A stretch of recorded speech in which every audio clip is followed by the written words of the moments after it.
وسال دمعي كاسي وصرت لك غلام وسال دمعي كاسي وصرت لك غلام وبحت بك ناسي عشت بلا طعام وبحت بك ناسي عشت بلا طعام. D'abord, par rapport à mon expérience de The Voice, en sachant que je n'ai pas été retenue après à la battle, mais je voudrais remercier tout le public algérien et même français, européen. J'ai reçu des centaines de mails. Je voudrais d'abord remercier le public algérien parce que je relis à un mot que tout le monde m'a ressorti, c'est la fierté. Donc je pense que je suis très très fière d'avoir suscité autant de sentiments et de fierté en chantant une chanson en arabe sur une chaîne française qui n'est pas spécialement, qui ne diffuse pas spécialement de la musique venant du monde. Donc c'était une très belle expérience pour moi, ça m'a permis de voir que mon public tenait encore à moi, ça m'a permis de rencontrer un autre public. J'estime que dans la carrière d'un artiste, on n'est jamais arrivé. C'était pour moi une façon de dire on est là, les artistes algériens, que nous sommes prêts et que nous voulons montrer notre art et que nous pouvons aller ailleurs dans d'autres sonorités. Je trouve le sérieux. Franchement, je remercie Ganas partout les démails من partout بجاية تيزي وزو ألجي من وهران من الصحراء من عنابة من الشلف من بوسعاد قلبوها et ma soeur même اختي قالت لي je crois qu'elle est sur l'équipe nationale donc ça m'a beaucoup touchée. On m'a contacté, je remercie beaucoup une chanteuse qui a fait partie de The Voice sur une saison précédente qui s'appelle Amalia, que je salue, qui était venue au Barbès Café et à qui on a demandé de chercher des talents et elle, quand elle m'a vue, elle m'a appelé, elle m'a dit je trouve que c'est pas possible, il faut absolument qu'en France tu sois un peu plus connue, j'adore ce que tu fais, voilà, elle m'a scrutiné, ça m'a beaucoup touchée et elle m'a dit les mots qui m'ont touchée, c'est-à-dire être vrai, être sincère, avec ma diversité, avec ma couleur propre. Donc ça a été une très belle expérience, je suis très fière, même si je ne m'en doutais pas vraiment que j'allais susciter autant d'émotions. J'ai reçu des mails de femmes qui allaient accoucher, qui voulaient la chanson pour une berceuse, de femmes qui avaient rompu avec des Algériens mais qui n'arrivaient pas à m'embrasser. De personnes qui écoutaient ça avec leurs parents qui sont partis, qui sont décédés.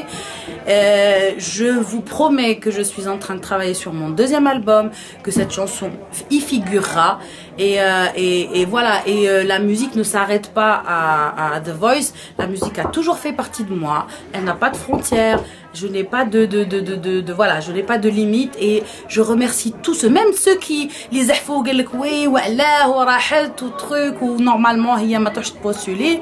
Il faut comprendre qu'un artiste, un vrai pour moi, c'est un artiste humble qui se remet en question, qui se pose des questions, qui ne se dit qu'il n'est jamais arrivé. Et c'est vrai, on n'est jamais arrivé. Je suis fière qu'on dise que je suis une star, mais en France, il faut savoir que la musique maghrébine n'a pas accès à tous les lieux, n'a pas accès à tous les médias. Et c'est mon rôle en tant qu'artiste franco-algérienne. Je le dis parce que on m'a aussi reproché de dire que j'étais franco-algérienne. Je représente 6 millions de personnes qui qualifient les Coupes du Monde. Fi Paris, Khorjou, qui m'a fait. Et il faut pas ils sont tout autant algériens que français et il faut aussi qu'on trouve notre place ici, qu'on la fasse et qu'on revendique notre identité et notre différence tout en étant citoyen. Et aussi se poser la question, pourquoi beaucoup d'artistes algériens ne sont plus en Algérie? Je serais la première à rentrer en Algérie si je voyais qu'il y avait des festivals, qu'il y avait des salles, des trucs. Et il faut être réaliste. Je ne vais pas mentir, je pense que mon public m'aime parce que je suis sincère. J'étais franco-algérienne avant de partir en France. Et je voulais rester en Algérie. Et je me suis battue pour rester en Algérie. Mais j'ai vu que c'était pas possible. On peut pas rester en Algérie si on ne fait pas les mariages avec tout le respect que j'ai pour les gens qui font les événements, les mariages. Je ne peux pas, ce n'était pas dans mon... J'avais autre chose à donner, j'avais autre chose à... En tant que femme algérienne, maghrébine, africaine, j'avais des choses à dire. Le monde ne va pas bien. Il y a des choses qu'on doit dire, nous, artistes. Dire que les Maghrébins, on est des gens qui ont de l'amour, on a de la culture, on a une histoire riche, on est ouvert.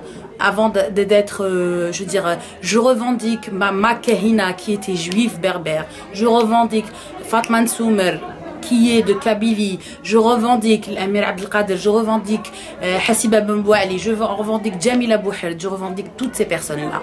Et je revendique aussi les artistes qui sont là et qui font, je suis fière de dire que, par exemple, Rachid Taha, à un moment, il a été l'artiste français le plus exporté au monde. Avec quelle chanson? Ya Raïh. Donc, j'estime que j'ai un message à faire parvenir au public. Je suis très heureuse d'avoir reçu des mails aussi de Français qui ne connaissaient pas la musique algérienne et qui ont été étonnés de voir une femme algérienne, une artiste venir chanter sur TF1. Donc je suis très fière d'avoir fait ça, même si malheureusement je ne continue pas le chemin, mais ça m'a apporté des choses incroyables et je vous donne rendez-vous prochainement pour des choses incroyables qui m'arrivent. Je vous aime très fort. Merci beaucoup d'avoir créé autant d'interactivité, des gens qui n'étaient pas contents, des gens qui sont contents, des gens qui me disent qu'ils m'aiment, des gens que... Et je suis désolée, tout le monde, parce que voilà, le cabaret Tam Tam, on fait un spectacle qui s'appelle le cabaret Tam Tam. Je m'occupe de mon fils aussi et de ma maison et j'essaie de me reposer aussi un peu. Merci. Merci à Tek Saha.